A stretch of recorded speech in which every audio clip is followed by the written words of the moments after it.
Showcase Limited Series. I am going to make them understand. Based on the unbelievable true story, Dr. Dem. Limited Series premieres Sunday, September 12th on Showcase. Also available on Stack TV. Make them understand. Based on the unbelievable true story, Dr. Dem. Limited Series premieres Sunday, September 12th on Showcase. Also available on Stack TV. Make them understand. Based on the unbelievable true story, Dr. Dem. Series premieres Sunday, September 12th on Showcase. Also available on Stack TV. Make them understand. Based on the unbelievable true story, Dr. Dem. Series premieres Sunday, September 12th on Showcase. Also available on Stack TV. Make them understand. Based on the unbelievable true story, Dr. Dem. Series premieres Sunday, September 12th on Showcase. Also available on Stack TV. Make them understand. Based on the unbelievable true story, Dr. Dem. Series premieres Sunday, September 12th on Showcase. Also available on Stack TV. Make them understand. Based on the unbelievable true story, Dr. Dem. Series premieres Sunday, September 12th on Showcase. Also available on Stack TV. Make them understand. Based on the unbelievable true story, Dr. Dem. Series premieres Sunday, September 12th on Showcase. Also available on Stack TV. Make them understand. Based on the unbelievable true story, Dr. Dem. Series premieres Sunday, September 12th on Showcase. Also available on Stack TV. Make them understand. Based on the unbelievable true story, Dr. Dem. Series premieres Sunday, September 12th on Showcase. Also available on Stack TV.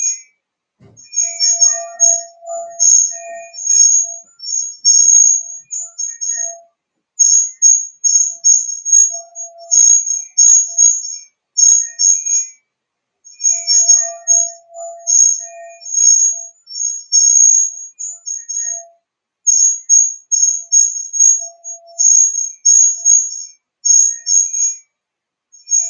unbelievable true story, Dr. Dem. Series premieres Sunday, September 12th on Showcase.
Okay, hi everyone. Hope everyone is well. We're going to get started with the market outlook today.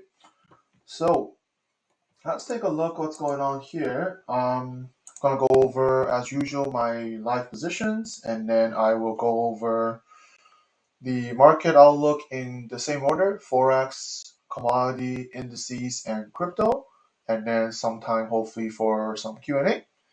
And let's get started. It's the 14 o'clock GMT now. So let's get started now with the outlook. And well, let's just first of all go over the positions I have. So I'm still live on euro dollar. So I'm still in euro dollar, and kind of my plan here is, because this is the area where previous price action basically failed to continue. So if you can see, if you guys recall, I also entered a buy here that pushed the upside, but ended up taking a break even when this market dropped. So this is the area kind of where we should be a little bit more careful. I think it's about 1.18. If the price basically fails to continue further, and then if we start seeing a little bit more kind of reversal price action here, then I will look to exit the trades, take some profit, and then move on. That's kind of my plan here. I think, depending on what this correction here does, and that's going to give us basically either we're going to see bullish up move from this correction here, or if it's going to eventually turn into some sort of bearish consolidation. We don't know what's going to happen. Then, like I said, I'll manage to get out of the trades and just secure some profit.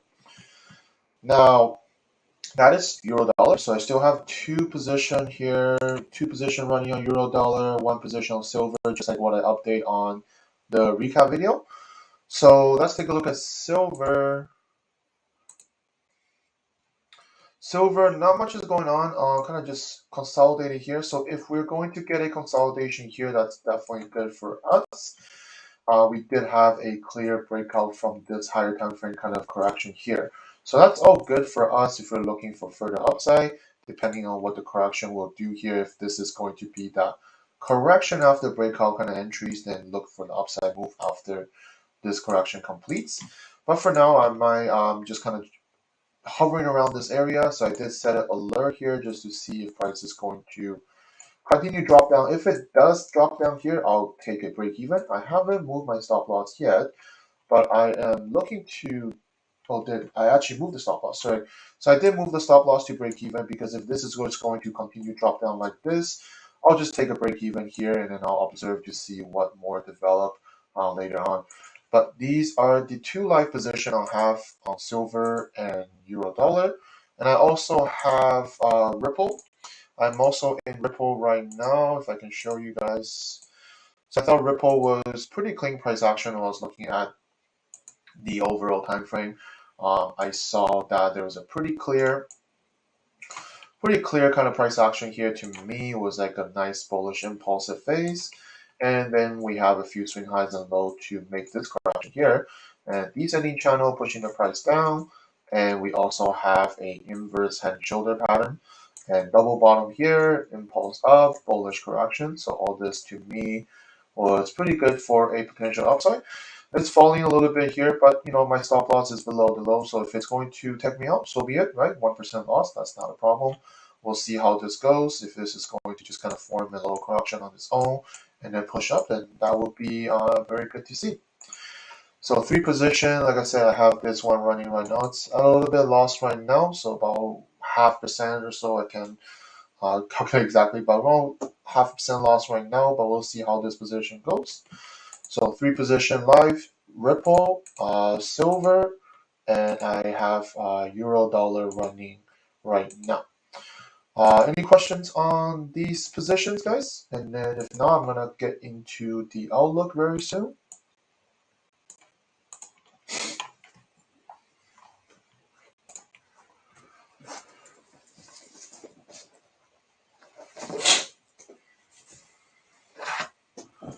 Something is wrong with my microphone. Can anyone just confirm that with me? Can everyone hear me, by the way? Sorry, I've been talking for like 2 minutes. Like, can everybody hear me properly and everything is okay?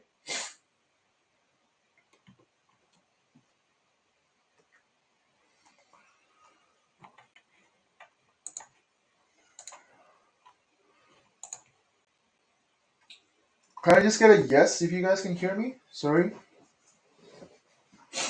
Yes. Loud and clear. Thank you. Looking at some questions. What do I use for journal my trades? I just use Excel sheet. Like, well, not Excel. This is a Google Sheet, but same idea Excel, right? Because it's an online thing. I don't like. You can use Microsoft Excel if you want, but I use Google Sheet because it's online, right? It's on cloud, so I can open it anytime I want. Kind of thing. I think it's easier. I've been using this for a few years now, so. But there's no problem using Excel, or maybe you want to use Notion. People use Notion or any other things. To me, I just keep it very simple. I don't need too much fancy formulas or anything like that. I just need a sheet that I can update on anytime I want, kind of thing. So, silver, what's my target? Yeah, I kind of went over this. I want to see what price will do when it reach the kind of this high here. So silver here, this is kind of like main target here.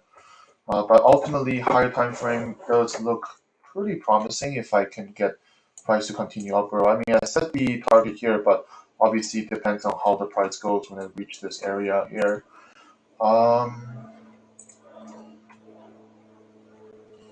Why not take profit on silver? Well, I barely hit 1 to 1, right? I barely hit 1 to 1. Every trade I enter is at least looking for 3 to 1 or more. I will not enter a position if I cannot get 3 to 1 risk reward. Okay, so every position I have is at a minimum I need to have a target of 3 to 1 or more, right? In this case, I'm just running 1 to 1, so there's really no point take profit, right? Just taking 1 to 1. The upside looks very potential, so looking to hold the trade.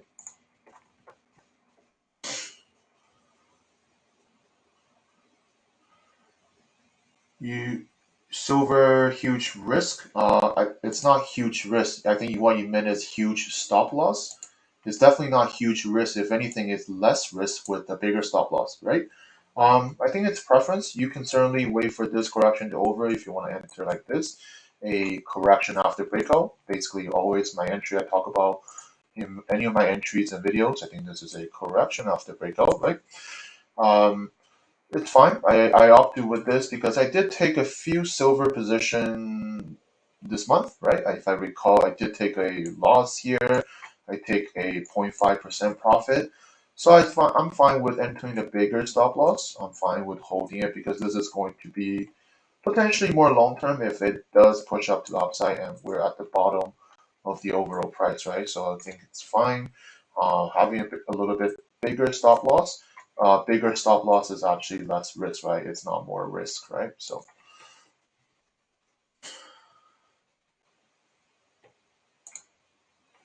sounds good here. Good, good, good. What else? We can hear you, but mic is a bit metallic. Let me see what I can do here. Well, I'll try this. I'll try this if I can turn on this. Give me a second. Let me see if I can use my microphone.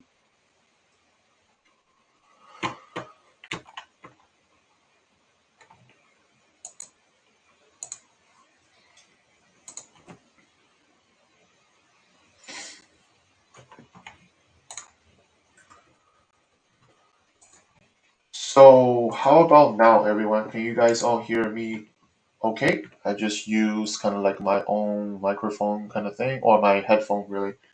Is this better or not? Can you guys give me a feedback and then I'll continue with or without?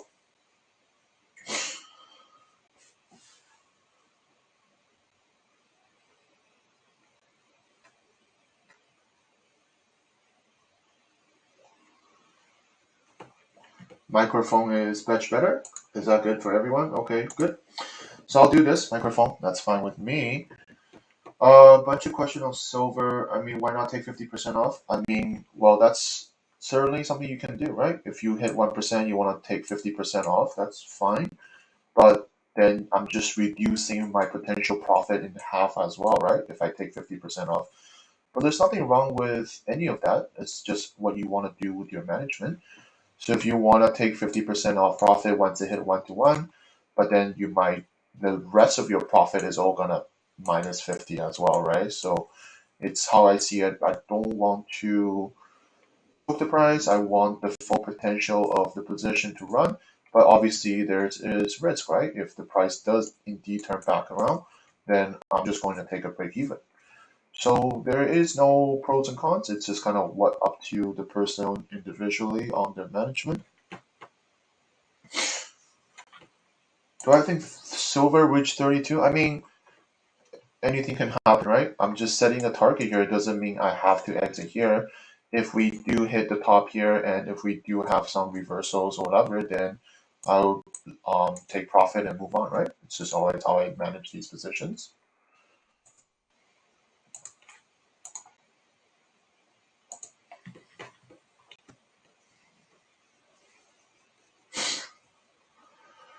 All right, let's get started now. I got a little bit sidetracked. Apologize there. Let's get started with the outlook. We'll take a look at dollar index. I've been looking at dollar index, or sorry, I've been talking about dollar index for quite some time now. So let me put this away. I'll bring this up later. So dollar index, let's get started with this.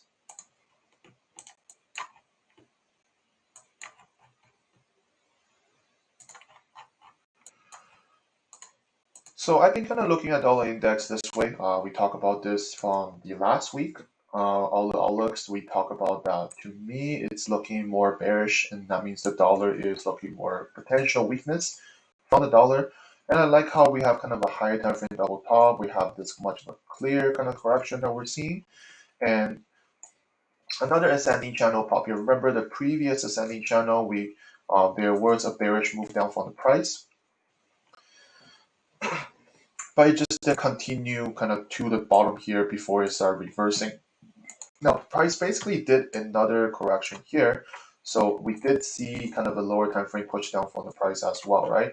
If you see this, we have that same ascending channel. We almost have the same smaller ascending channel or a rising wedge.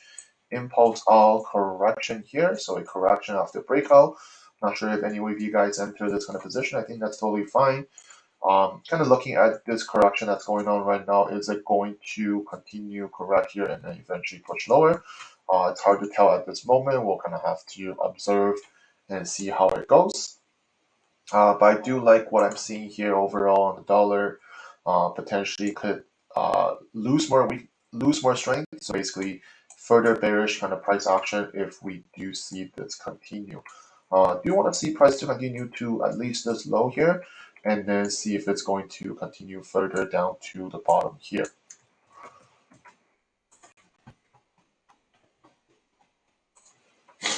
Now we can see from the dollar index here that it's obviously very similar to euro dollar. Now euro dollar is going to be the same kind of outlook, right? We talked about this beginning, because we're getting very close to this top here. So you just have to be careful. This is the time where people who trade support resistance might be looking for sales, and probably likely to see consolidation here. So you got to be a little bit more careful. If we do see bearish kind of price action to push down, I think it's a good idea to take profit here, depending on what the price do. Take profit here, and then if a bigger correction forms or whatever happens, we can get back into the trades, right? But what you don't want to do is lose out potential profit if you're in deep profit. I think the second trade I have running right now, it's pretty deep profit, so I think it's good to take profit if we see bearish price action. However, if we do get further kind of bullish price action, which is kind of what we want to see from a higher time frame perspective, then what you want to look for is that price can reach to the top here, right? This is that same kind of descending channel here that price is in right now. Can we able to push out of this descending channel? We have tried a number of times here. If you can see, this structure potentially is going to complete. Whether or not it completes today or maybe the next time, but we want to see price to break out, right? That's kind of how we want to see. And then if there's going to be further continuation, certainly looking for a scale in entry would be nice to this top here, or maybe the top of the higher time frame structure. But it all depends on what's going to happen here. Consolidation here, then I will hold the trades. But if it's bearish kind of price action, then I'm not looking to hold the trade. All right. So a couple of the dollar pairs, looks like there's a few dollar pair. I'm only interested in a few. I'll point out them after, but Kiwi dollar is something that you guys are looking at. And I do agree there is something shaping up here, but again, I would choose the other dollars when it comes to this. I think there's something going on here. It looks like there is a correction kind of here going on. There's a consolidation, which is usually good if we're going to get another bullish upside from the price. Now, depending on how you see this, because this move has pushed up quite a bit already, so maybe we're going to get a bigger consolidation. We don't know how it's going to form. They might even reach this high here already, so we're not sure what's going on here. I think there's a couple dollar pair that are going to look slightly better, just slightly better in my view. I would say dollar CAD is going to look a little bit better. At least there is a consolidation here, whereas Kiwi dollar really hasn't created anything yet. I think dollar CAD, I think a lot of you guys are looking at dollar CAD as well. I was looking at this position, but I was already euro dollar, so I wasn't looking to enter another one. Looks like there was a lower time frame correction. There was a kind of a bigger correction here, but doesn't look like the price is pushing down aggressively, right? So we gotta be careful here. Like I said about euro dollar here, right? If the price is going to start reversing, right? If this is going to start dropping, it will give us more bearish kind of price action. We just have to accept that's what's going on in the market and then exit the trade for profit, right? That's what we can do. We can never enter at the most bottom area. We can never exit at the very top area, right? But what we can do is enter the position when there's a confirmation and then exit the position when there is a confirmation as well, right? So dollar CAD, like I said, this looks like it's pushing back here, so be a little bit careful if you're in the trade or if you're not in the trade yet. Just kind of observe to see if we're going to get a little bit better consolidation or better bearish kind of price action in our favor, then to look for a potential downside.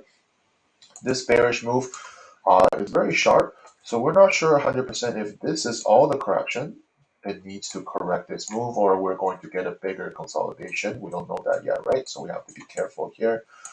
Potentially that we might get a bigger consolidation.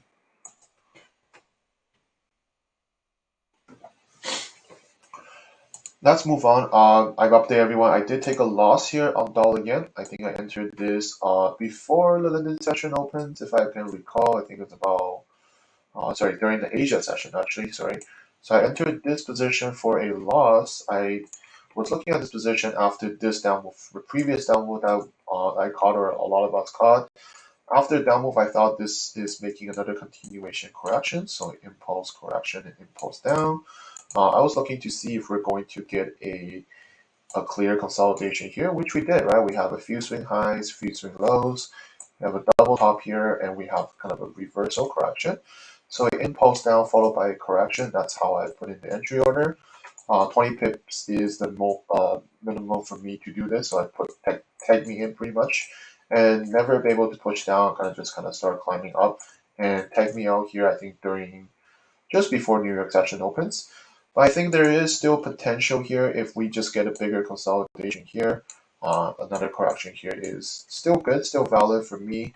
Potentially looking for this correction to complete to correct this move and expect the next down move from the price. So it's okay to take a loss, right? 1% loss. That's why we have good risk management. We're not going to over risk on a one position. Take a loss here, and then if a bigger correction develops, then looking for the next downside is fine.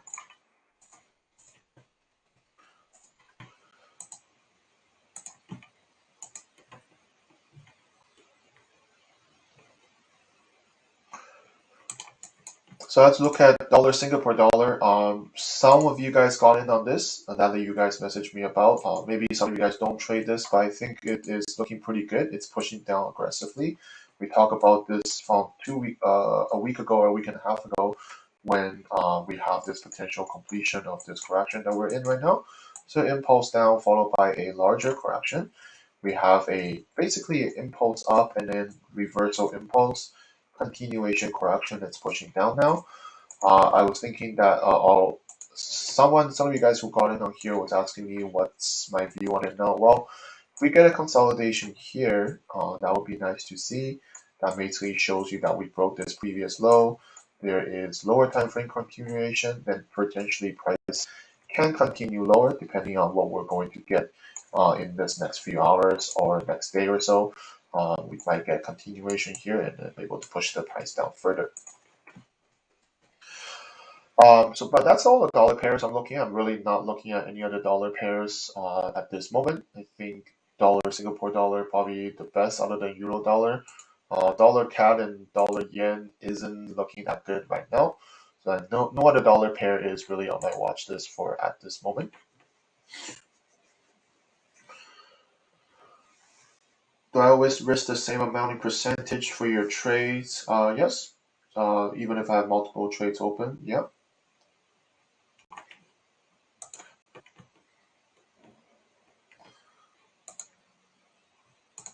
So let's continue here. As you can see, I'm not interested in any of the yen pairs. Okay, I'm not interested in any of the yen pairs at all. I really don't see too much.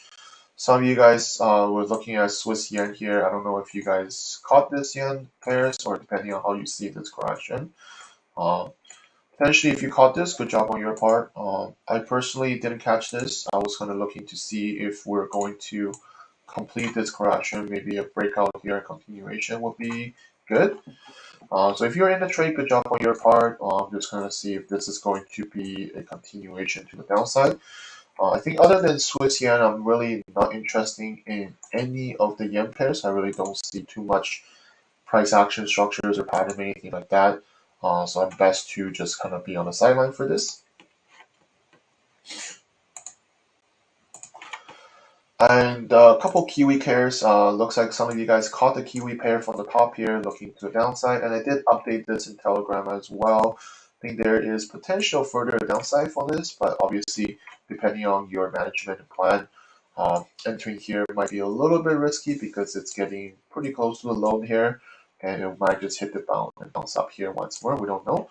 I think the ideal case is probably wait for a breakout here and then consolidation for a next short to the previous low. I think that will be a lot better or a lot safer. And it's pretty similar like pound kiwi. Pound kiwi have that double top here, breakdown for the price. Looks like there's a consolidation, and we did manage to kind of break out from this higher time frame channel structure kind of.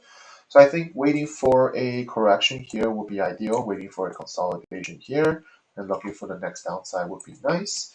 I think Kiwi pair, especially Euro Kiwi and Pound Kiwi versus Euro Aussie and Pound Aussie, I think I would pick the Kiwi pair a little bit more. I think Kiwi pair naturally is slightly stronger or better price action. Again, this comes to filtering, right? You need to filter similar setups, right? When you want to choose the best one or two. I think I think Kiwi pairs such as Euro Kiwi or Pound Kiwi is slightly better in price action to me. So Pound Kiwi here, if we get a consolidation here, I think it's a good idea to look for a potential sell after a double top here. And really, there's not much else on a couple other Forex pairs, at least from my point of view. I'm really not seeing too much else. Again, this is just filtering process, right? When you look at the charts, when you do your weekly outlook, when you scan through the market, you gotta make sure you pick the best ones. You don't want to pick mediocre trades, or you don't want to enter things that doesn't fit your plan. I often get these questions from traders. They're just entering too many trades, too many positions, and those positions are eating up your profit from your good positions, right? Remember that, right? You always have to understand when you enter trades, you're going to have some wins, you're going to have some losses, and your goal is to have more wins than losses, and that's why you're going to have a profitable month, right?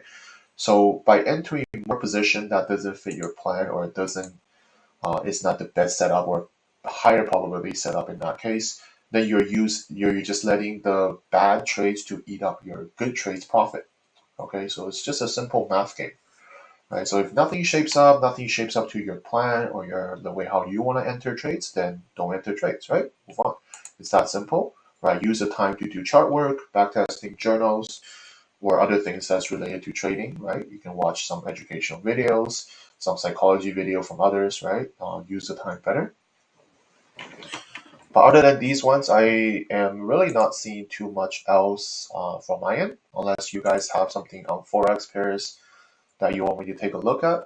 You can type it in here. Make sure you include long or short so I can know what direction you're looking at.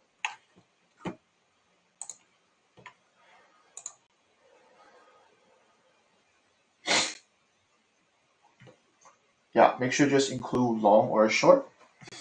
So dollar peso sell.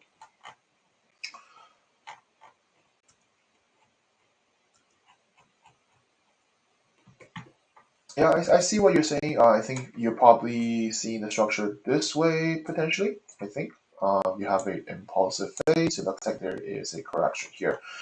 I think what makes me a little bit throw off on this is that there's just a period of sideways consolidation. Now, doesn't mean that this cannot continue, right? If we see an impulsive move, correction, and impulse, that's certainly a potential move from the price.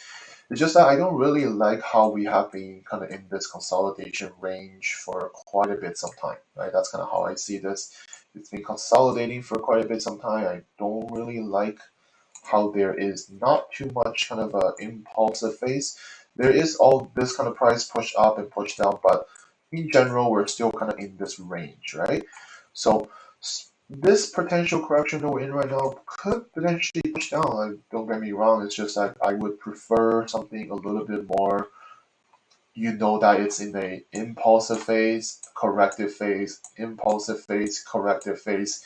So by entering this corrective phase, there's higher probability of the next impulsive phase, whereas this is more just kind of sideways consolidation. So that's why it's throwing me off a little bit.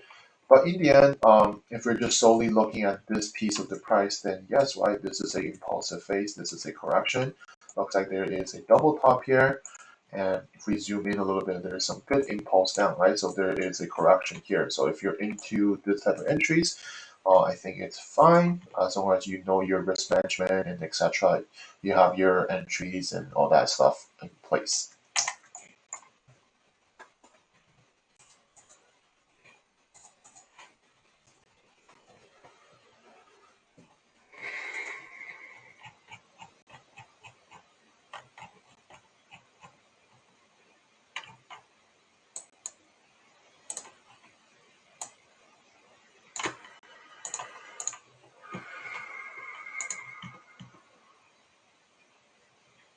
So Swiss yen, we went over that earlier, right? So Swiss yen does look like it is a sell. So like I said, if you got in on here, it's good.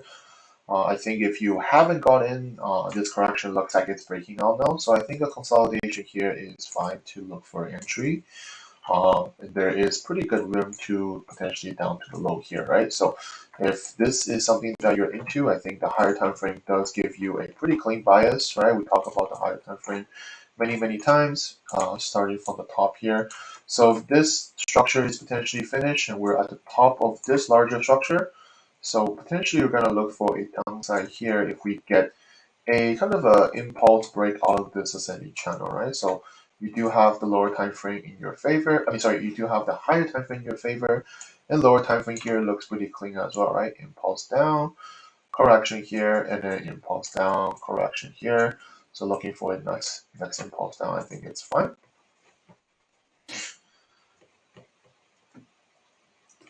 Aussie and buy. Well, I do agree. Kind of price push to the downside, right? This is a impulsive move to the downside. Hit the low here.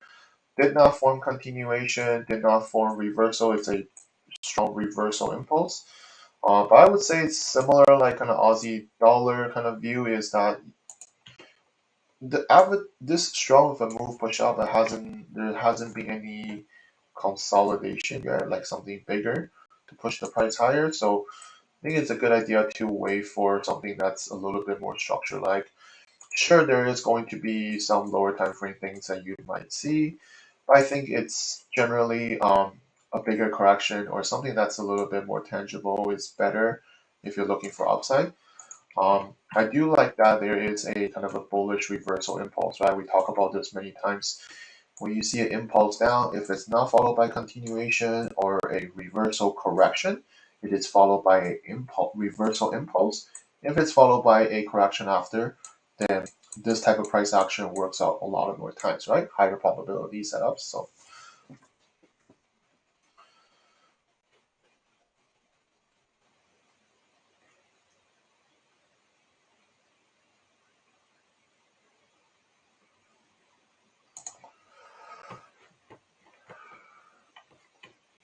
pound CAD short. I mean, it's gonna be very similar like Euro CAD, right? Euro CAD or dollar CAD. I think in the sense. I think I mentioned last week on all the cap pairs. The reason why I wasn't interested in the sell because other than the double top, From the price, I didn't see much else. But it depends on what's going to happen here. It depends on this is a continuation correction, it looks like. But looks like there's a little bit of a lower time frame pullback, right? So unless this forms some sort of continuation here, then that would be okay to look for entry. But other than that, it's not really on my watch list personally, right? I think EuroCAD and PoundCAD are pretty similar price action when it comes to like potential sell, but that all depends on if the CAD itself can gain some more strength to push down lower, then definitely EuroCAD and PoundCAD can do the same.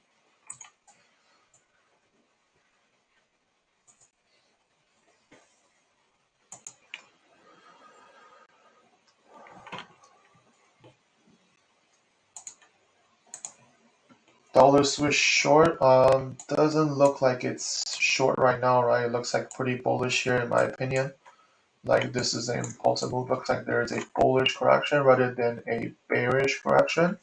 So I don't really see any bearish confluence right now on dollar Swiss.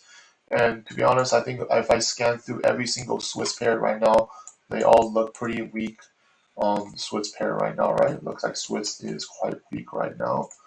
So pretty much all the pairs or all the Swiss pair is losing strength, right? So to me, I don't think looking for a short here doesn't really doesn't really give me a short kind of look. At least the way how I see it, looks like more of a bullish push out, and this is like a bullish correction, looking like it's going to complete further.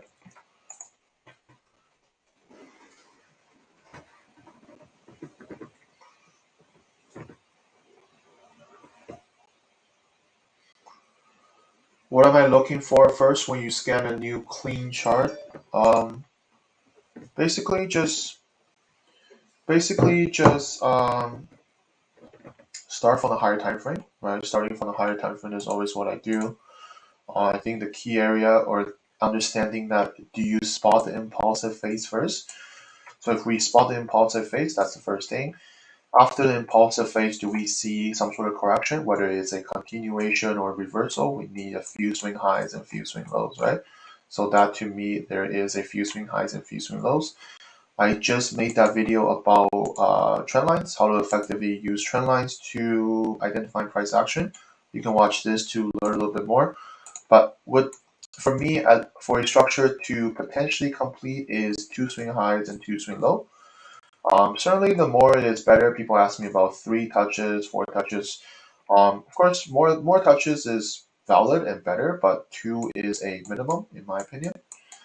So once I see that there is a larger potential structure, this is a high time frame, then I would go to the lower time frame to look for a possible additional confirmation. Right? We use higher time frame for direction, lower time frame for possible entries and confirmation. Right? So to me, lower time frame, we have that descending structure, we have the same double bottom, and then do we have extra lower time frame kind of price action, right? On the higher time frame, we are looking for potential bullish bias, and lower time frame, we're going to add confluence to it by identifying further lower time frame correction. Anything that's going to strengthen your bias of a long, so any kind of descending structure, because we know that's reversal, any double bottom, we know that's reversal, any bullish impulse followed by bullish correction, that's all a bullish bias, right? That's only going to build strength into your analysis. So once you find as many lower time frame price action that is with you on your higher time frame bias, then all you need to do is look for possible entries, right? Look for possible entries, look for possible, correction after breakout or anything similar in that sense. And obviously how you plan to enter and how you plan to get involved in the position is actually up to you. But I always talk about you don't necessarily have to enter the same way as do, even though I talk about the 3 entries that I usually do. You can come up with your own entries, you can come up with your own stop loss, how much you want to risk. That's really totally up to you, right? You don't have to follow exactly what I do. In fact, I encourage people to have their own plan when it comes to something like this. It is only going to help you to grow as a trader. And that's basically it. I hope that kind of explains that. But that's kind of how I would do it. Euro Swiss, Euro Yen running channel. Not sure how you join the channel. Maybe like this. Um, I'm more neutral on this area. I'm more neutral, like I said, on all the yen pairs. So I'm going to just happily let it does this thing.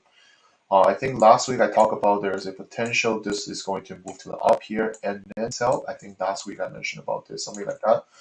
But I don't need to join the structure right now because that's not right away what I see. Because I think the down move is still pretty strong, right? We talk about this higher time frame double top, higher time frame ascending channel. Price did push up pretty aggressively from the top here, right? So I think the bearish momentum is still quite strong, but we know that we're not gonna just fall in a straight line like this, right? Price needs to kind of move down like this formation. So it depends on what the price will do. Give it a few more days to correct or it does its thing. Sometimes that will give you a better, cleaner price action to uh, get involved with if you're looking for sell or buy, right? Depending on what you're looking at.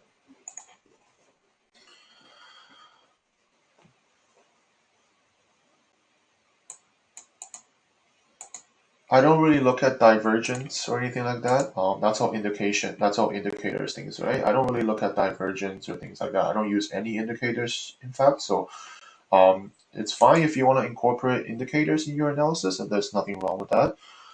Personally, I just look at just pure price action and pure development of the price. I don't use any indicators or any EMA lines or whatever. So to me, looking at Aussie Swiss right now, not much I can tell you. I'm just going to wait for price to develop more. I don't have a bias here. I don't have a bias to buy or bias to sell. And that's something I always tell people is that you don't need to come up with a long or short on every single pair. You really don't, right? If it doesn't fit any plan or it doesn't develop or it's just there's no price action here, then don't bother trying to have to force yourself into an entry or force yourself to conclude that this is going to go up or this is going to go down. Right? I'm fairly neutral. Right? I'm not going to say long or short. I'm just happy to wait for a little bit more development and see how it goes.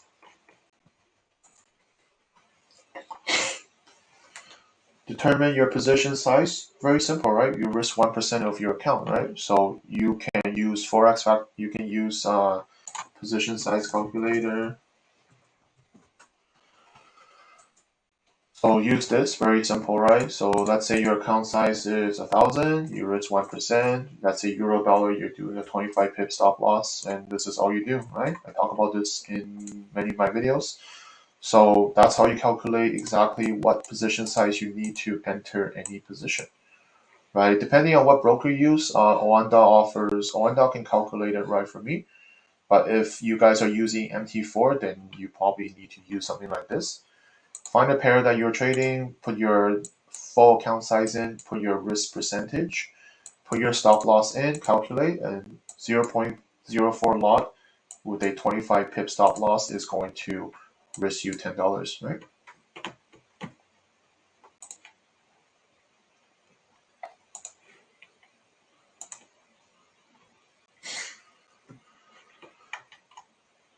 Kiwi Swiss long, yeah, it's looking pushing like it's pushing up good, but it's kind of the same as Aussie Swiss, at least from my point of view. Is I'm fairly still kind of on the sideline. I'm just gonna see what will happen here. Now, if this is going to continue break above, like if this is the structure that we're looking at now, then yeah, I do agree that there is a kind of a descending structure here that its price is pushing up. That's good. But same idea here is it's pretty approach to this top here, right?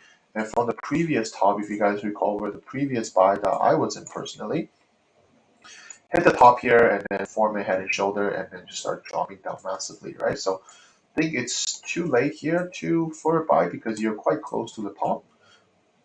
I'm not sure if you can fit 3 to 1 here or depending on your risk management, right? Maybe you want to enter these, but for me personally, I'm looking for 3 to 1 minimum for any entries, right? If it's too close to the top here and it start reversing, then I don't like that kind of entries. But if it does break out from the price and then continuation after, then I think that's definitely going to be entry on most people's mind, right? Because this is a clear impulse up, clear correction. You're looking for the next up move to the top here, right?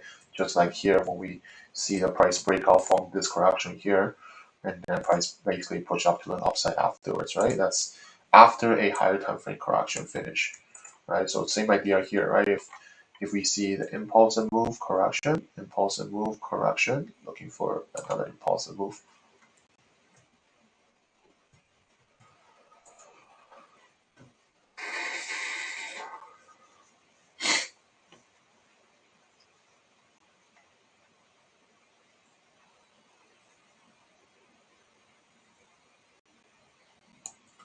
Why do I use UTC time zone? Because GMT UTC is the correct time we should set our time in. I don't set it to my own personal time. I always look at GMT or GMT UTC, same thing, right? But I always look at the GMT time because that is the actual time you know all the market opens because everyone is in different time zones, right? I do a lot of coaching, mentoring where I talk to people around the world. It's all in different time zones. So I never tell them like, okay, meet me at 7 p.m. Vancouver time. They have no idea what that time is. But if I tell them, okay, we're gonna meet at 19 o'clock GMT, and everyone needs to figure out what 19 o'clock GMT is in your respective time, right? And it's just going to be very smooth because everybody trade, they're likely to look at GMT. Well, maybe not everyone, I'm not sure. Maybe some of you guys don't. I'm not sure either. But I always been looking at GMT time for years, right? Like I always look at GMT. I said anything GMT. I do all my journals in GMT time as well. I never do them in any other time. It's just the easiest way to identify. And on my chart, I can easily identify GMT. Kiwi dollar, yeah, like I said, I mentioned Kiwi dollar earlier. I think Kiwi dollar is okay, but I probably prefer a bigger correction. But if this is all the correction it needs, if you're into the setup, sure, right? I think this is similar like euro dollar, maybe that is for me right now. It's all forming kind of a flag kind of structure you want to call, depending on how you see this. I think Kiwi dollar does look pretty clean. I think other dollar pairs are likely to be shaping up similarly as well, right? Like pound dollar is also looking like there is a kind of a flag here as well. Again, remember we talk about this is that if we're going to if we're going to choose dollar pairs to enter, right? We make sure we understand don't enter every single dollar pair, right? We want to enter the ones that are the best or just choose one or two that's going to be the best, right? We don't want to enter every single dollar position. So it's up to you if you're, if some of us are looking at Kiwi dollar, then enter Kiwi dollar, but don't enter, dollar CAD and then dollar Swiss or whatever, right? Choose the best one or two, right? Keep the risk management at bay.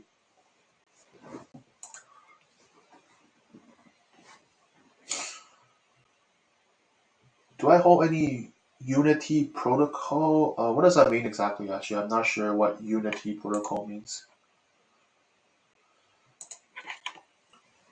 Yeah, sorry, I missed the Euro Swiss long as well on TradingView. My mistake. I was looking at YouTube the whole time. I think it's a little bit odd here on Euro Swiss. Now I can certainly see that there is a double bottom here, right? That's a confluence here. But I'm failing to see any other bullish kind of price action on the lower time frame other than a double bottom. Now, if we can break this high here because we're getting so close and a correction here or a correction after impulsing out of the higher time frame, I think that's better. Okay, so that's to me how I would take a look at Euro Swiss, like in this sense, is that we have a double bottom, that's good, but we haven't broke this high yet. So sometimes prices hit this high and start dropping again, right? So I don't want to take that chance or take that risk. And I think the cleaner setup is, to me personally, is a complete impulse up, continuation correction after price breakout this higher time frame structure, and another upside here to the top. I think it's very valid and reasonable. But before anything like that happen, I'm not interested to get involved here on Euro Swiss.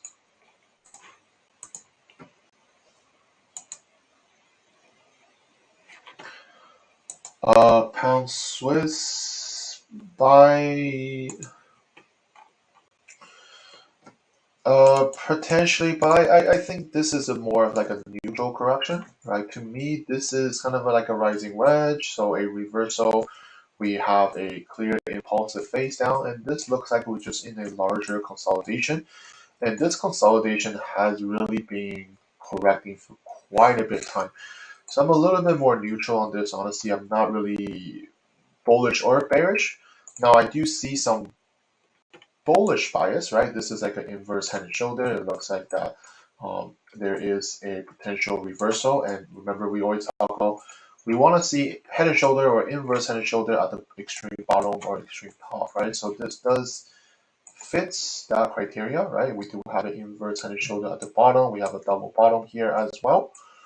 It's just that this correction here looks more of a neutral correction, and certainly a potential upside is likely, but it just doesn't really fit my kind of plan to enter. I would prefer, if we're entering something like this, it would be an impulse down and then entering from the top if you're looking for something like this, because this bearish move still could be a potential downside afterwards, right? We don't know how far this can go. Maybe just reach halfway and start reversing, right? Or maybe reach this top and start reversing instead of fully break out from the top here. So that's really why I'm not too interested in this. But I do get the bullish kind of confluence. I did see the bullish confluence as well. So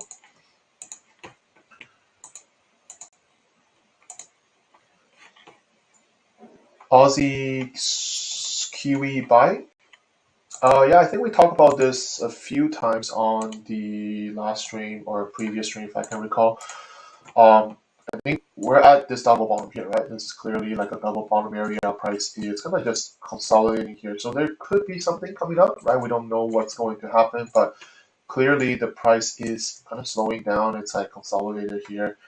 Depending on how you see this, this could be a correction that it's forming kind of a falling wedge. It's getting squeezed, right? Now, I think the best idea here is to wait for an impulsive break, right? Okay, because you can see there is all these, when the price is in the consolidation, I always talk about don't get trapped in the consolidation phase, which is what traders often do when they're trapped in the consolidation phase. Price isn't moving up and down too much, and they are getting tagged out from their positions. Whereas if you wait for an impulsive break, right? These are impulse, but they're not impulse break followed by a continuation. We always talk about even on a lower time frame, it's the same idea, right? Impulse, correction, impulse, right? Having an impulse is not enough. Having a correction follow after is going to give you a better edge to look for entry if you're looking for upside. So that's kind of how I would see this. I do like there is double bottom, right? Double bottom here. I do like there is potential structure forming here as well. I think the key here is to either wait for a clean impulsive break to the upside and then followed by correction after. I think that's going to be better. Now, if you want to be a little bit more risky, right? If you want to look for a reversal entry, the one that I already talked about, if this correction happens and you break out, if you think this is enough of a confluence, then obviously enter at your own risk. But I think breaking out after a correction would be much more solid. We complete this descending structure. We have that double bottom. We have an impulse correction and looking for the next impulse up, right? Especially the price has been dropping quite a bit as well. If we look at how far this price has dropped already, we're back at this potential low here. You can see that there is no other low after passing this point. So if this is going to break down and followed by correction, this can go all the way down. But I don't see that happening after this kind of a strong push down for the price. So double bottom here, if the price can, reverse off from this, then potentially a bigger reversal can happen.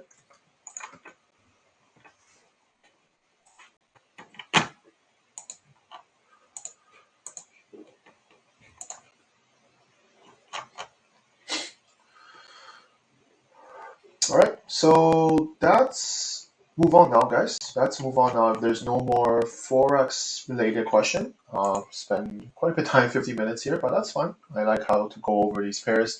And I hope you guys are fine with me kind of explaining my thought process. by no means it's not to discourage you guys to enter any positions. I'm just kind of explaining my thought process on some of the pairs you point out. Certainly, some of these will work out, right? Because it's still a probability, and your view obviously will count, right? And so, take into my consideration, just on the back of your mind, right? If as long as the trade fits your trading plan, and you have proper risk management, then enter accordingly, right? It's still going to follow your plan after all.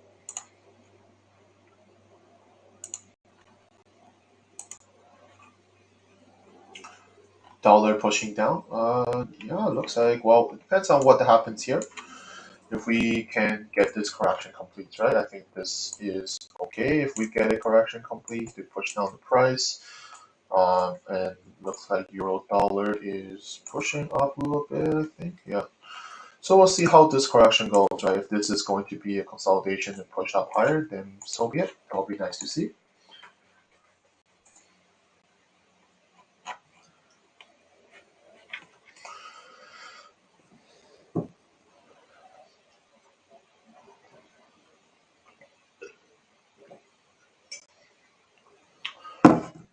So let's move on here. If there's no other Forex pairs you guys want me to go over, I'm going to jump to commodities now. So let's jump to commodities. So we're going to talk about silver and gold. Okay, we're going to talk about silver and gold. I'll talk about silver again. We think we talked about silver a few times. Excuse me. Oh, yeah, I'm coughing, so excuse me. I know I'm on the microphone now, so it might be loud for you guys. I apologize. So silver, I think silver ultimately has slightly better price action than gold, at least the way how I see it. Now, we'll talk about this move down is really important because it gives you a complete structure of this higher time frame correction. The move down from the price, now we have a few swing highs and a few swing lows. So we know that we just had a really strong impulsive move. So already a few swing highs and a few swing lows that classify itself as a correction. And we're seeing on the lower time frame here, there is bullish reversal, right? After a bearish push down from the price, there is a bullish reversal. And then now we're getting a few swing highs and a few swing lows to make it into like a flag or channel, kind of however you want to call this. But it is a bullish continuation price action to me. And I am stopping with kind of a breakout entry, 40 cents stop loss. Yeah, it's a little bit wide, but I'm okay. Like I was saying, I did take a loss here, and I did take a 0.5% profit here during this month. And I want to be able to hold through this bigger move to the upside. I do think there's a lot of potential on the higher time frame as well. I like how there's triple bottom here. I like how there's an impulsive break. If this is the higher time frame continuation, then this move can certainly work out in the long run, right? So I'm fine kind of with a bigger stop loss. That's fine with me. And I'm looking to see if we're going to get the next bullish run to the upside.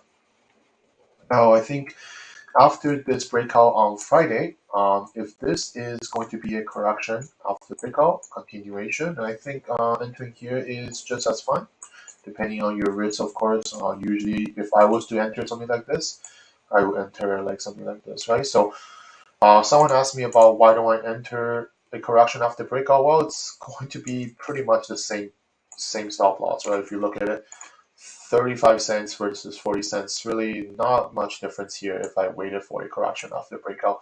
And sometimes what if this just continue to push up without giving you a correction, right? So certainly there's always going to be these probability cents, right? So depending on how your plan is when it comes to these situations, I just want to be able to catch one of these positions and then let it ride, basically. So that's silver. We're talking about gold. A lot of people are asking about gold. No, I think it's the same idea here. We did see gold push down to the low here, right? Gold push down to this low, to the double bottom here, and then we have kind of a reversal impulse. We are seeing basically a potential breakout from this current correction now. So this is all good if we're going to see further upside, right? If we're going to see further upside, then basically you're going to see is a continuation correction here, right? That's going to help you to give you another potential buy opportunity. Now you want to be careful here because, in my opinion, this move is quite sharp already. Right? After a sharp move down, it basically had a sharp move up as well, just with more corrections in the middle. But it's the same idea, in my opinion. Right? It's an impulse move, impulse up. We're potentially breaking out of the structure right now. Remember, we talk about impulse break is good, but we need to combine it or wait for a consolidation, a continuation that's going to help us to strengthen the next potential buy.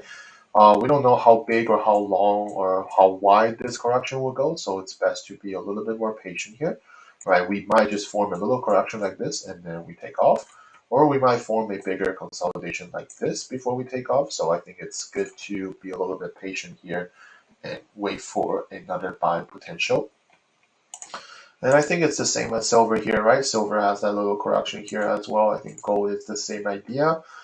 Waiting for a correction here is ideal, and potentially look for upside. And if this is all the correction, that we're going to see to correct this whole higher time frame move, then expect this to break out and then further upside is possible.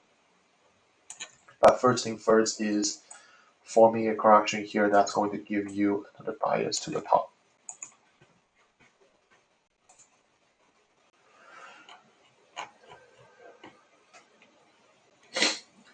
Any question here, guys, on commodities before I move on to indices? I don't have too much on indices, but I can go over a few things.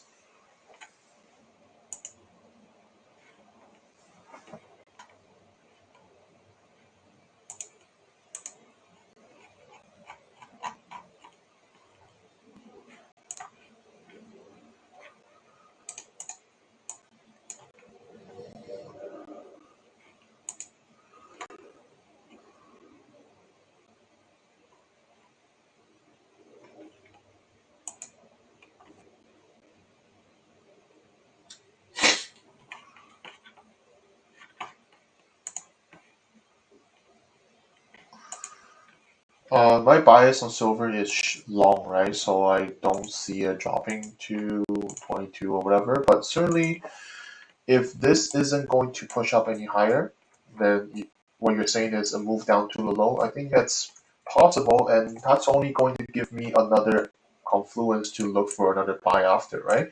Because all that doing is it forms a double bottom here, and then if there's another bullish push up, then I'll be looking for another buy from the bottom, right? That's pretty much how my plan will be.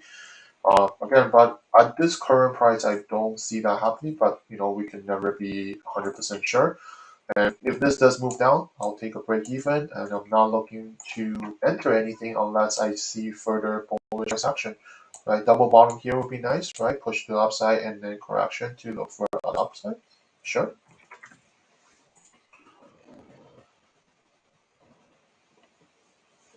Platinum form bearish price action. I think I went over this last week as well. Is it depends on what happens here.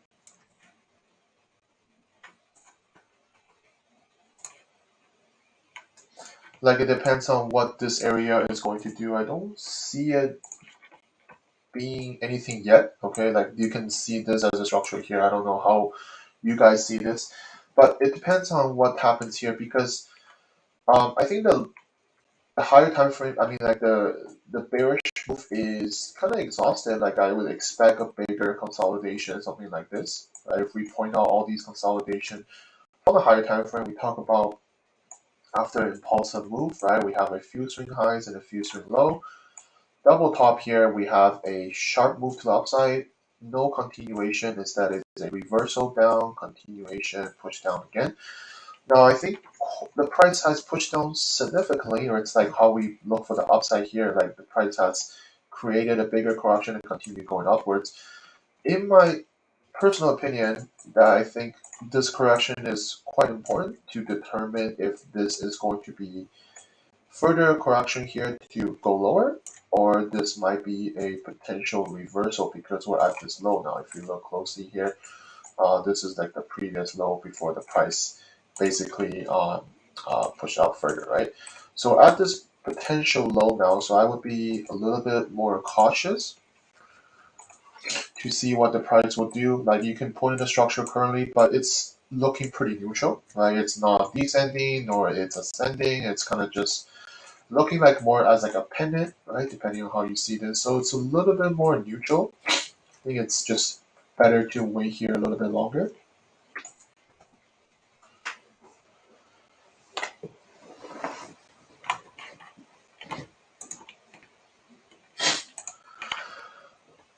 Natural gas.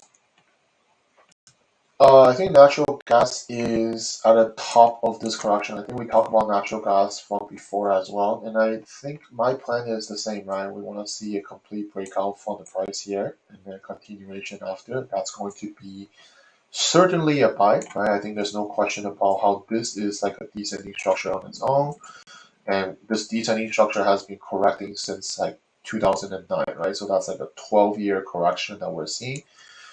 I think what's good about it is that you have a double bottom here. You have a pretty much a descending structure, so we know that's likely to be a reversal, especially this sharp bearish move to the downside, and then we fall into more of a descending structure. So if we break out followed by correction, that shows that this descending channel is potentially completing, and a breakout for the price is going to give you a pretty clear confirmation followed by a continuation. But anything other than that, I'm really not too interested because easily price can just reach this high here, which is what it's now, and then just start reversing back now, which is what happens in the last 3 times, right? If you notice, last 3 times, every time price reached the high here, it just reversed down again, right? So you just have to be careful when it comes to this kind of price action where it does look clear for an upside, but it's not confirmed yet or it's not guaranteed, of course. So wait for a complete breakout and wait for a consolidation. I think it's going to be the best move here.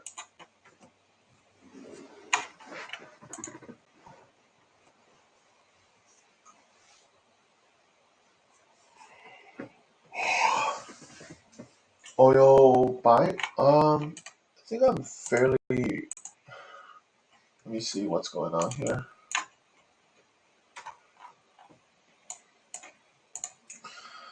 I think I'm fairly, I want to say neutral on this. I do see potential buy, right? We have an impulse down, a reversal impulse, so if there's correction here. It almost looks like there is a inverse head and shoulder pattern as well. We're at this previous low here as buy. But I'm failing to kind of put in a structure or whatever, I'm leaving the whole chart blank. I'm having a hard time to identify a potential structure based on what I see here. Now I would say before I was favor more downside. I think before it was looking a little bit more clear for a downside move. But now I'm not too sure. Now I'm a little bit more neutral. It's just that um, if you want to really draw a structure, and this could be a potential structure, but I don't even think that's really what's going on here. I think it's a lot of indecisive price action here. So I'm happy to, again, just wait for a little bit more development. But I do see the inverse head and shoulder if this does develop into a correction here. But that's all about to see at the double bottom here. That's really all I see at the current stage. Maybe more price will develop and maybe that will give me a little bit more confluence or whatever. But as of now, I'm not too interested in oil.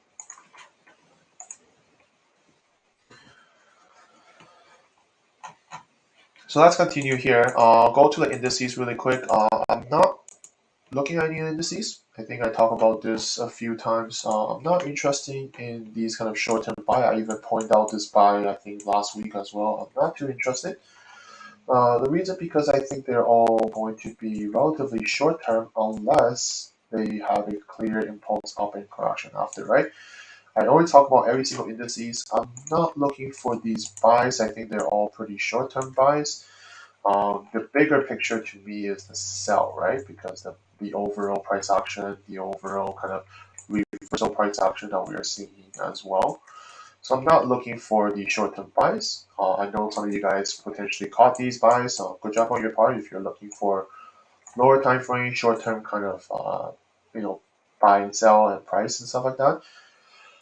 I personally is not too interesting in these buys, right? I think the structure here is still the same. It doesn't change. As long as it is still within the consolidation that I point out, I don't think I'm looking for any buys. Now, depending on what price does, if it starts consolidating, it starts forming any kind of bearish kind of price action, it's the same idea we have seen in the past, right? Look for the sell. But we know that these sells don't usually become a fully breakout, right? As you can see, all these cells are basically getting stopped at the bottom of the structure here. So another cell here, we don't know if it's going to completely break out or not, but just understanding that that is how the price has been doing.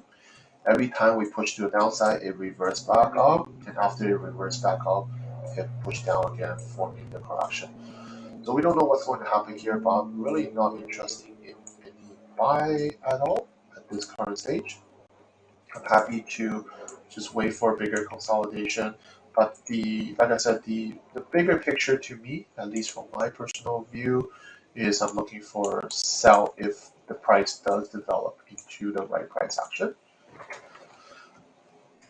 Okay, so any indices question that you want me to go over? If not, we're gonna jump into crypto after. But to me, not interesting, like I said, in the short term. Um, buys in these ones. I'm interested in the bigger picture, which is to me is the sell.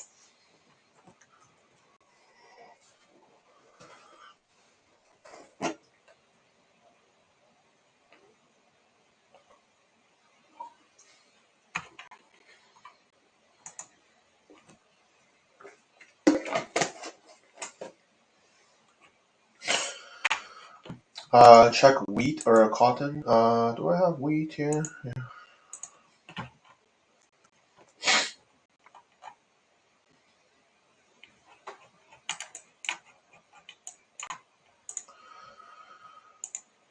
Um,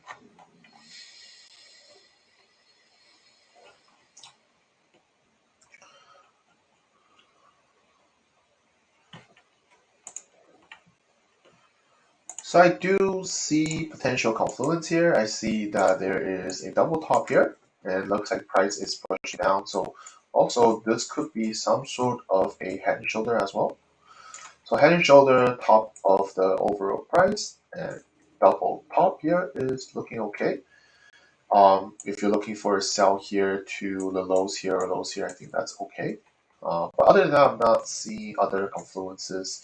It's a double top here with a head and shoulder pattern, right? That's kind of what we have right now here of the price.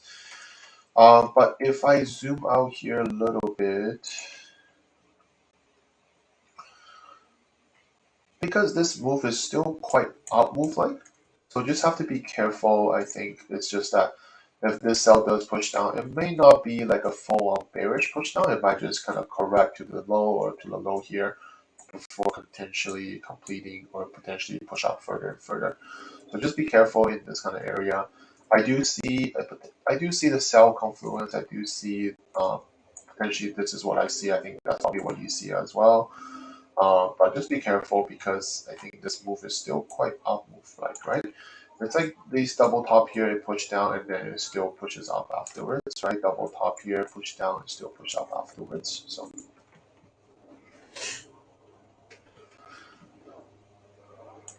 all right. So we talk about the commodities, we talk about the indices as well. We went over the three indices I mentioned.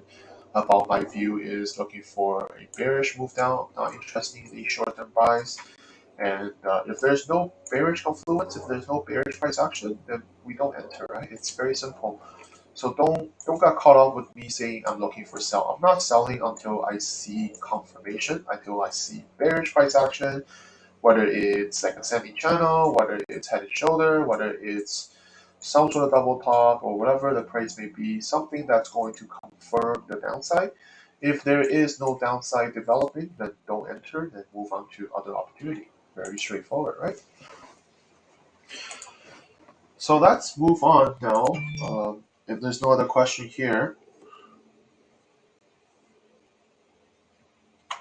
if there's no other question, let's go into crypto really quick. I see a few crypto that I want to bring out.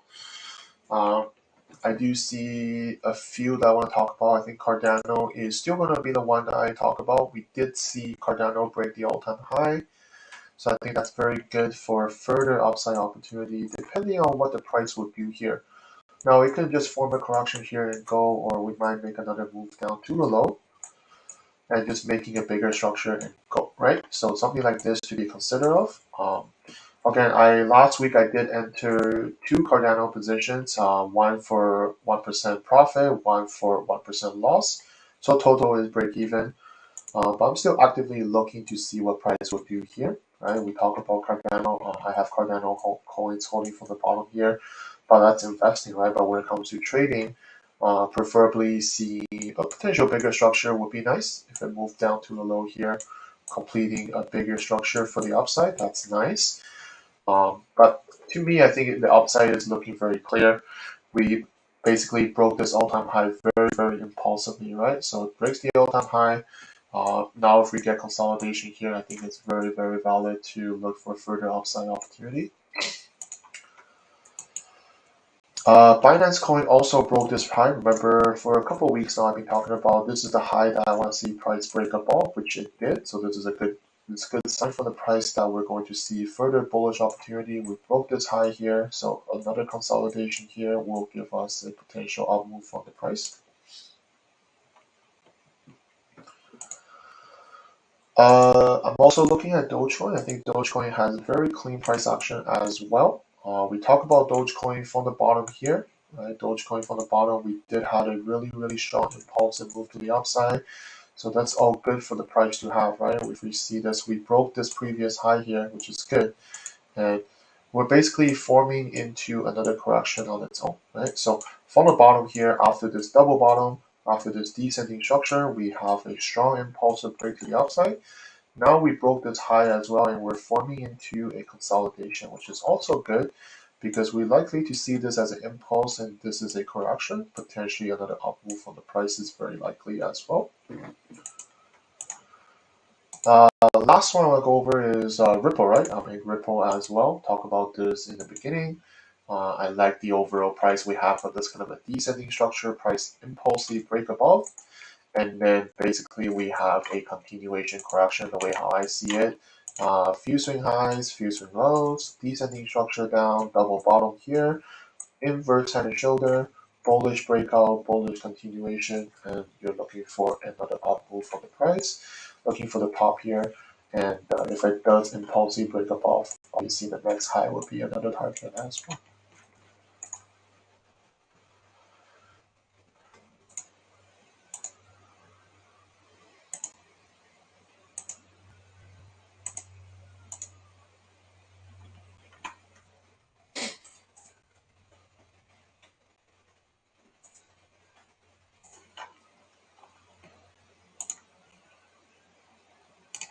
So any question, guys? Any question on crypto?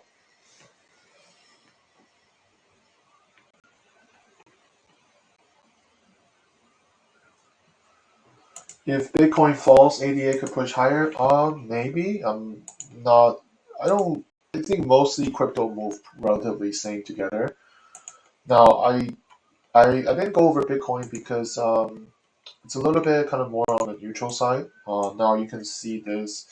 Maybe you see this as a kind of a ascending channel that you can break down, or you can see this as a complete bullish breakout, right? A complete bullish breakout, that's potentially what you're seeing as well, right? So these can just be smaller correction in the middle that is breaking up. So depending on how you see this, I'm fairly more neutral on this one actually. I think there is better crypto that is in a better bullish kind of price action compared to Bitcoin at this moment.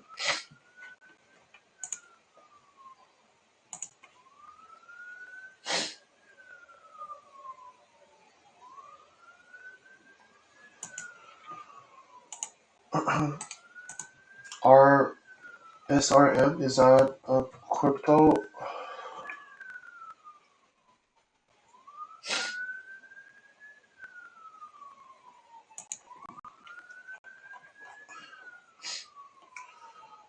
Yeah, I mean they all have pretty similar kind of price action where we have this after that crypto kind of crash, right? We form into kind of a descending structure, and then there is a bullish upside here, right?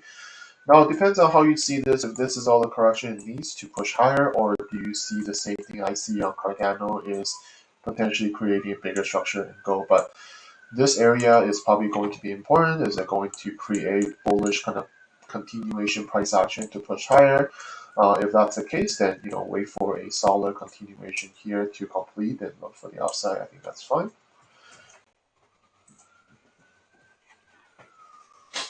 Solana is pushing up a lot higher, right? It's pretty amazing. I think I was looking at buying here. I just never got into this. This shoots up like 3 times of the price. Actually, pretty crazy. But I think the price, this is what's good about price action is you're going to see this kind of price action a lot, right? You're going to see an impulsive move, you're going to see a continuation correction, and you're going to see a impulsive move, you're going to see another continuation correction to push higher. And that's why when you backtest, when you do chart work, when you see this kind of things play out over and over again, it's only going to help you to strengthen your analysis. It's only going to make you more confident in your ability to analyze the charts, right? So something like this is really nice, but I wouldn't recommend jumping into something like that. I think we should wait for another continuation like this before we jumping in. And it's because we also push up quite a lot as well, right? After quite a lot of push up, what does it do? Price forms into a larger correction, which is in this case as well. So depending on what the price will do here.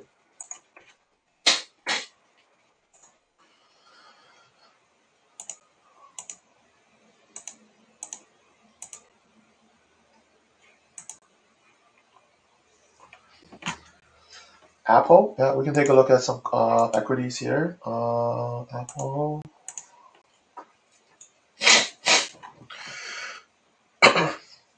Now, to me, this looks a little bit bearish. I'll point out why. This is kind of how I see the market right now on Apple, right? It looks like that there is like a larger ascending channel, and then there's a smaller ascending channel here as well. So all this looks like it is kind of a bearish kind of price action. I don't know how you guys see this, but right away to me, this is in a correction, and there's a correction within the larger correction, and we can see the up move is quite fierce. It's almost like it's exhausted. So if this price does break down followed by correction, I do expect this to push lower. If it can break out and then for further correction, then another downside to this low is possible before potentially up move after. But this looks like it has a pretty strong probability to happen. The only thing that's going to invalid this is obviously if this just push up higher, right, and then form correction to go higher, then everything we talk about here is no longer valid, of course, right? But unless that happens, right, you can closely monitor here. I think this to me is more of a potential downside rather than upside at this given moment or at this given stage. On the seller, yeah, I kind of see the same as well. What else? Facebook, Tesla. Yeah, I mean, I'm still holding Tesla. I talked about this a few times. I got Tesla from bottom here. So I'm holding Tesla here as a stock, right? I'm not trading them, right? I don't day trade stocks or anything. I would hold stocks as an investment for long term, right? So I'm just looking to see if we're going to continue to eventually reach the high here. Nike, I'm also Nike holder as well. I hold Nike here, so it looks like it's continue pushing up. We continue pushing up quite a bit, so it's always nice to see stocks perform well, especially these blue chip stocks, right? They're usually going to be very good no matter what. So it looks like it's pushing up quite a bit.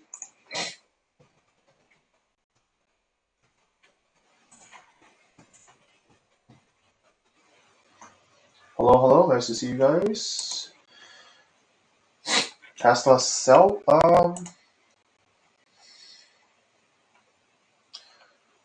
I guess depends on how you see. You might see it like this. Maybe that's why that's possibility as well, right? Like if you're starting putting all this kind of piece together, this can be a down move. This can be a correction. This can be another down move. This can be another correction. Depends on what the lower time frame would do. If this just pushes up and push down like this, then potentially is going to be a down move to push to lower. But if this just kind of breaks up a continuation, then of course this is kind of no longer valid, so to speak, right?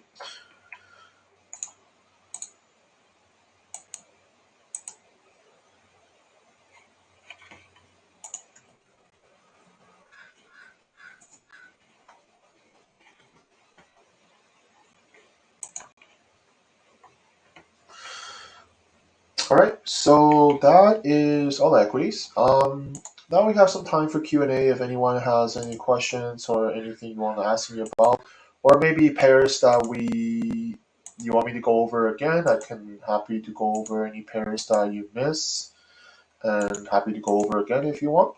Have a little bit of time, so let me know. Fire away in the chat. Let me know what you guys, if you have any questions. I'm happy to answer them.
Can I check a few crypto? Yep. Give me a second here. CRV.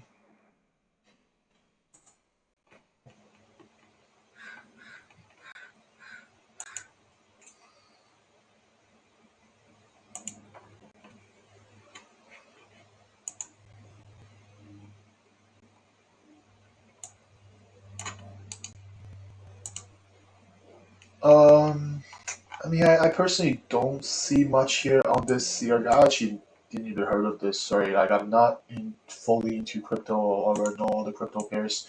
I only look at like the bigger market cap ones, but I'm having a hard time seeing what's going on here, to be honest. Like, I don't really see any price action structures or pattern, to be honest. Like, I'm not seeing um, anything clearly. I'll be very, very honest with you. I'm not. You should tell me if you're looking at long or short. But personally, I'm not seeing anything here. It almost looks like this is quite ascending like. Okay, this looks like quite ascending like. So this can potentially push down lower based on what I see here. And it looks like there is a smaller head and shoulder here as well. So to me, I'm not looking for bullish opportunity, at least how I see this. And room, I think I have that.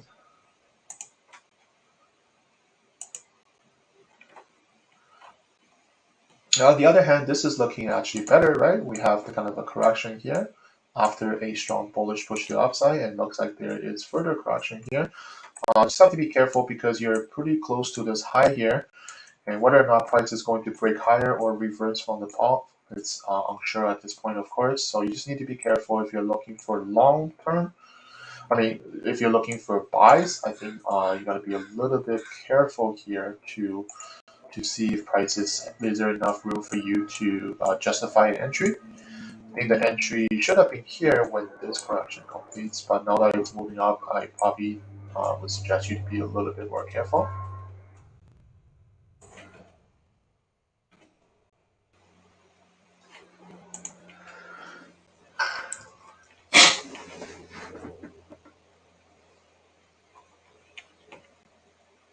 Euro Aussie.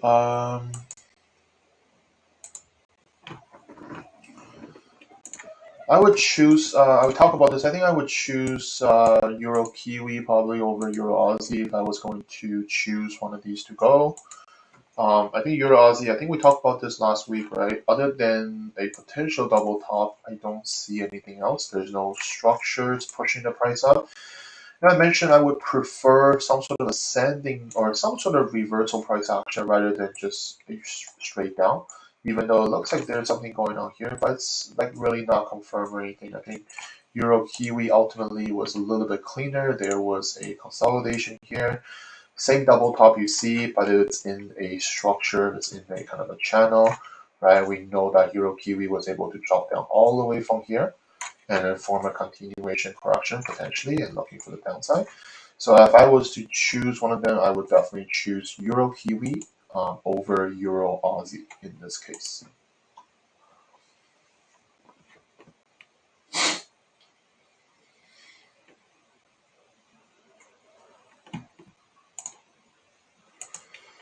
Do I find easier to trade crypto or currency pair based on price action? I think they're all the same. There's no difference in them. Again, don't just take my word for it. If do some back testing, do some chart work, you'll be surprised that basically price action is everywhere in any market, any time frame. It's truly when I backtest a lot and realize that is basically how the market moves. It just builds confidence in you to trade really.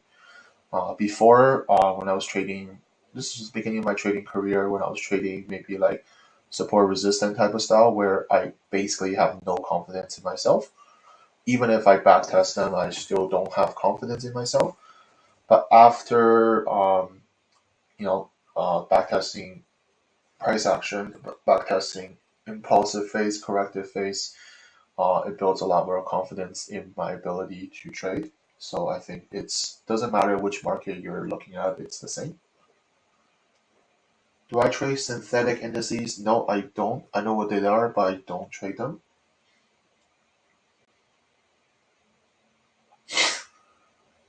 Uh, Usually I don't make a comment like this, Nadine, but I will tell you this right now. How many pips per month to make is a wrong way to figure out how well you do in trading. It should always be a percentage of your account rather than pips. Okay, pips are, no offense, is just a way those typical trading groups or people, or I want to almost use the word scam to lure people in. Because making 1,000 pips means absolutely nothing compared to your account. And I'm gonna explain this why here. Let's say I enter a sell position from the top here, okay? And let's say I open a one lot position, okay? So 100,000 unit, right? One lot is equal to 100,000 unit. And what people do is they start closing the position down like this as the price goes down. So on paper, you're making, let's say you make 50 pips here, 100 pips here, 150, 120. Every position you close is the number of pips you make, but your account isn't growing the same because every position you close, it leaves you the remaining position less money and less position size. Right? You think about you have one lot position, you have 100,000 unit, and I'm closing down 10,000 unit or 50,000 unit every, let's say 10,000 units every time I close down. So every time I close down a position, I'm just minusing the original position down more and more and more. So on paper, they're gonna show you like I made 1,000 pips because I closed down 10 positions within the 100,000 position. But my account isn't getting bigger. In fact, my every position I close down, every position left is making less and less money, right? Because my position is getting smaller and smaller and smaller. Okay, so I don't recommend people to calculate or track your records in pips. You should always track in percentage. So the best way to do it is you reach 1% account, right, or whatever you want to do. 1%, let's say you have a $1,000 account, so 1% is $10, right? At the end of the month, you look back how much is your account size. Let's say you're at 1,070, so you know that you're up 7% return per month. This is how professional traders always do. We really don't look at pips because it's very deceiving. Now, I'm sure there's going to be other trading groups or firms that are going to disagree with me. That's fine. I'm going to share my honest opinion and view on this matter.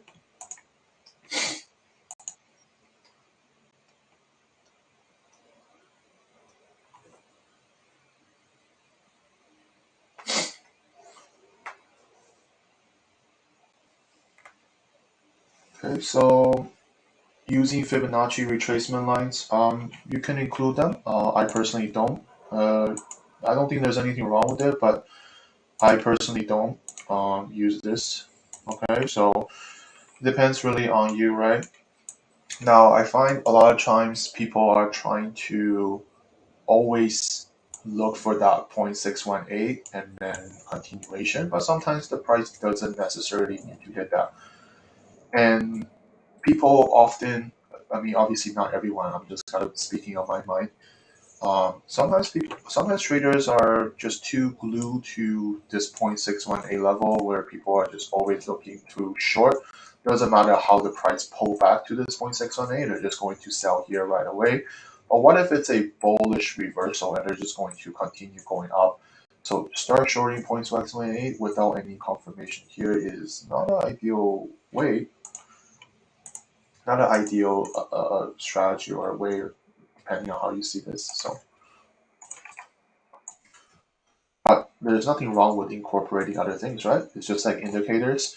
I have nothing against indicators, or I have nothing against support resistance or anything like that, or maybe Elliott wave. It's up to each individual trader to incorporate them into their trading analysis, right? There's nothing wrong. But you just need to be careful when you have too many things going on the chart, EMA lines. You have your indicators on the bottom. Then you have your Fibonacci, things like that. It just the charts are getting a little bit more confused. Let's put it that way. It's a little bit too messy. So I like to keep my chart as clean as possible. I prefer that way, and that's why I do it this way. I don't really know what expectancy ratio is, by the way. If you can explain that, I can see, but I don't. So, any last minute question, guys? I've been live for about a month and a half. I don't use indicators, so I don't have favorite indicators. I prefer to use none.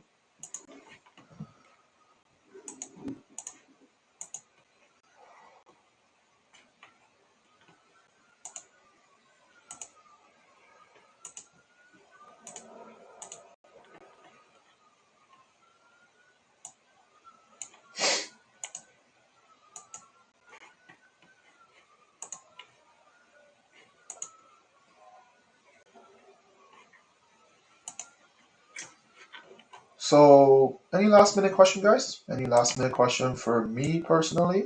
Anything?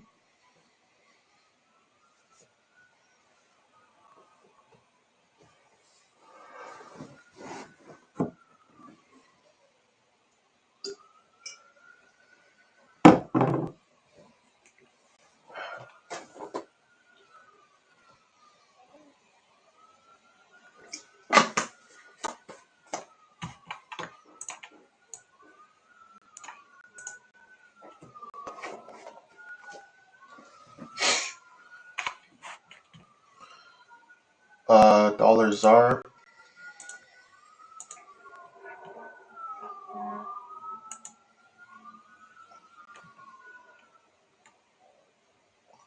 I guess dollar ZAR to me looks kind of bearish, depending on how you want to see the structure like this. Um, or you want to see the structure like this, probably. It's a little bit more ascending like.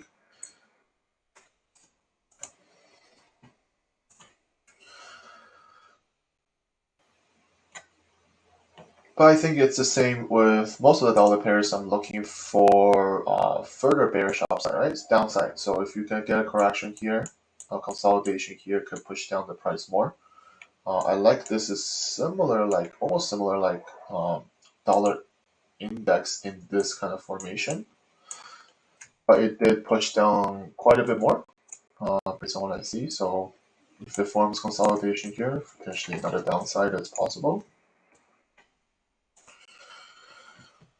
kind of similar like dollar, Singapore dollar here, right? So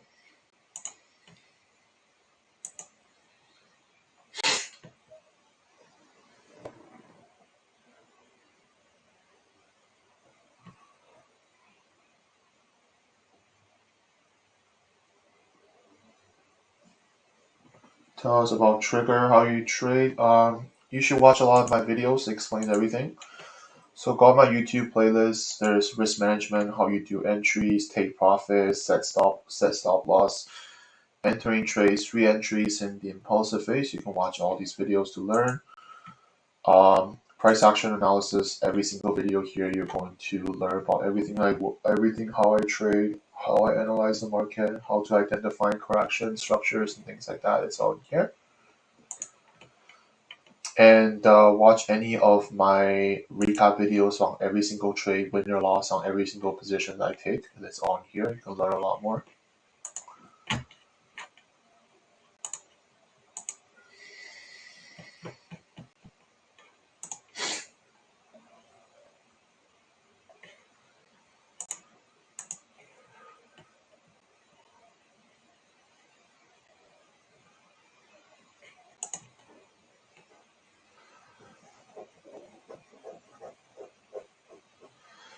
All right, so any last minute question before I wrap this up? I mentioned about my approach on these dollars. I will look to see what happens. If it start going to reverse, right? Remember in the beginning of the New York session, I talked about if it start going to reverse or whatever it is, then I'm going to secure profit and move on. I'm just going to exit the position if it have any bearish kind of price action.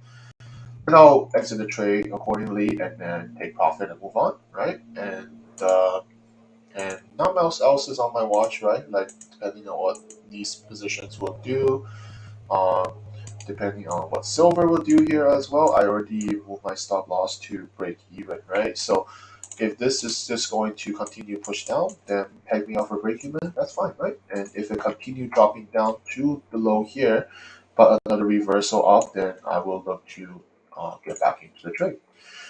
Other than that, not much else is on my watch. Like I mentioned, only $1. Well, I'm not interested in anything else. Right? You can see I'm not interested in any of the yen pairs. I did mention a few Kiwi pair could be on watch, but other than that, not much else here. Dollar yen, depending on what's going to do here, might even create a bigger correction. We don't know that yet.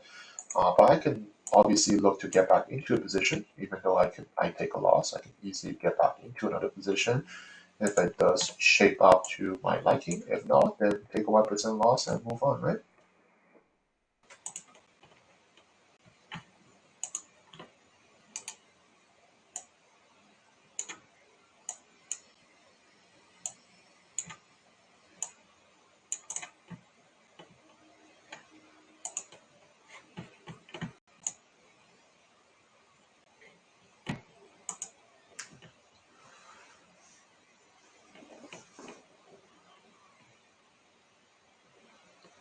Dollar Singapore dollar has huge spread. I'm not sure how big your spread is. I think it's just a few pips for me. I'm not sure about your broker, but it's a few pips for me personally.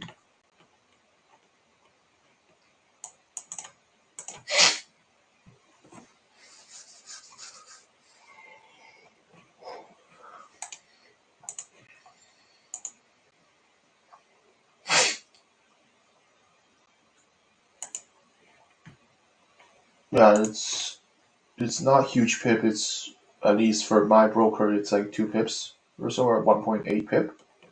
It's 1.8 right here, right top left. I only see 1.8 pip or 1.7, whatever it is. I don't think that's a large spread. I don't know about your broker, so.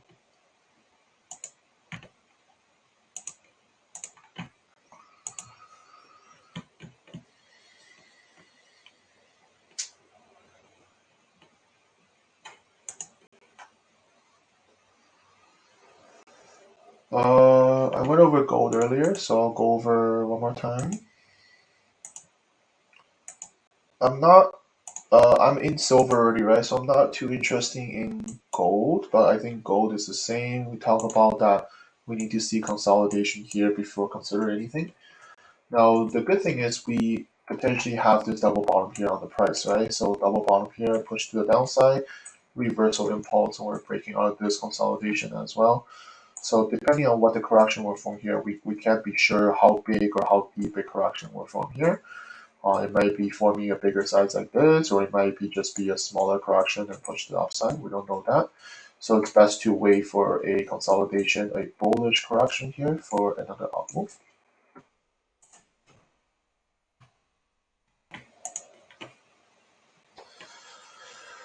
Alright, so I think that's it for me, everyone, unless there's anything else, but I'm going to wrap it up here, boys and girls. So again, I made the new video today about the trendline video, so if you guys are interested to watch this, this should be able to help you guys identifying um, price action structures and patterns a little bit easier. Hopefully that will help you guys to identifying the structures a little easier as well, okay?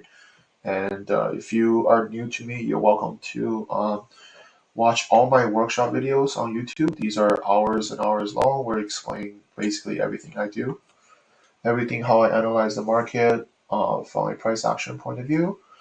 And you can learn all the corrections I talk about in my videos on here, risk management, trading psychology, and recap videos and things like that. You can get all my analysis, all my ideas on TradingView. This is where I share all my ideas and etc.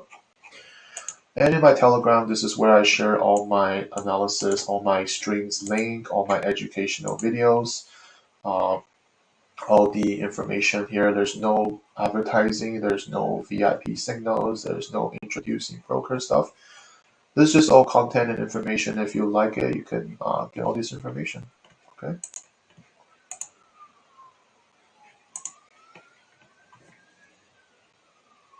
If you subscribe my Telegram or YouTube, you will see my next stream right here.